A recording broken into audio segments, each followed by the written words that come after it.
ఎవరి దగ్గర అడుక్కోకూడదు. నువ్వు సంపాదించిన డబ్బుతోనే తినాలి, బ్రతకాలి. అలా 2 నెలలు నిజాయితీగా అజ్ఞాతంలో ఉంటూ ఉద్యోగం చేసి 50,000 సంపాదించి తీసుకురా. మాయా, ముకుంద పలానా చోటున్నాడన్న విషయం మనకు తెలిస్తే? అలా తెలిస్తే ఛాలెంజ్ ఓడిపోయినట్టే.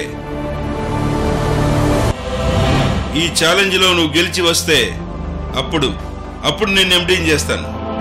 డాడ్, నాకు ఈ ఛాలెంజ్ ఓకే. ఒక్కసారి బాగా ఆలోచించి నిర్ణయం తీసుకో. డాడ్, ఈ ఛాలెంజ్ ఈ క్షణం నుంచే మొదలైంది.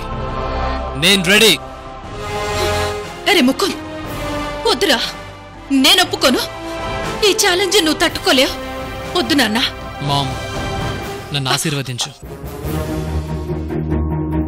నాగమదేవి, నీ కొడుకు ఛాలెంజ్ లో గెలవాలని ఆశీర్వదించు.